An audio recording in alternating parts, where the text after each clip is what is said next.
And it seemed like the last couple of years in real estate was different than any other years. I didn't have my normal clients, my families that move every 7 years, my first-time home buyers. It was mostly seniors downsizing into a community or downsizing into a new home. Families had gone into assisted living and they needed to sell the house, but it wasn't my usual situation. And what happened was I was overwhelmed with a lot of questions. It was very frustrating for me because I like to be able to answer questions when people ask them, and so I decided to kind of start doing my own research. One of my first stories that kind of was my turning point was my dad's best friend. His name is Bud. He's about the same age as my dad. They're 91 years old, and he was living at home. His wife did have Alzheimer's, but I noticed that his health was kind of depreciating. He wasn't able to hear me as well as he had before. He wasn't able to follow a conversation the way he had previously. And so his children, who are my age, called me, and immediately they were like, my dad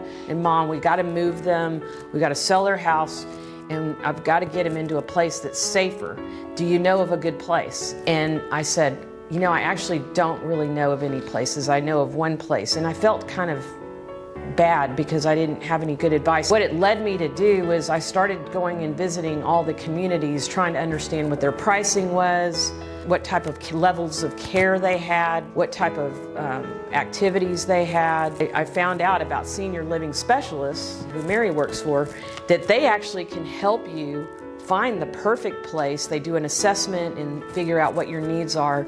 I noticed I kept meeting the same seniors at all of them. I said, well, we want to see which one is going to be the best one for us. I thought that was a really good tip.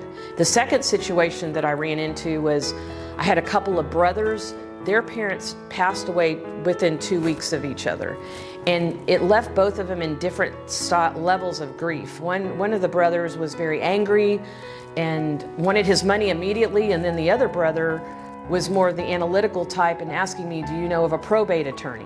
I don't know many attorneys, but I just happen to know one. It made me start thinking about how my clients really need to be doing the legal things, just like you guys have done with Aaron, ahead of time, so that the kids kind of have a plan. And so that led me to talk to Aaron. I asked him if he would be on my team too, so that I had someone that could provide legal advice. And then my final situation, a friend of mine, and it's my sister-in-law, and her mom got moved into assisted living, and she was left with a house full of lots of clutter, memories, pictures, furniture. She even took cash and put it in envelopes and hid it all around the house because she didn't want to keep her money in the bank. And they came in and helped her organize all her things with compassion. This is a really hard time for her. Her mom is in assisted living and she's really upset about it. Senior Moving came along and helped her do all those things and helped her figure out how much of her space she would need in the assisted living and what she could take and what she needed to leave. So after sharing these stories with my manager, she said, you should get the senior real estate specialist degree in real estate. And I didn't know that you could do that. And after I did it, it just changed everything for me. And that's how I came up with the seminar. And that's what we've been doing. We've been doing this seminar all over Dallas.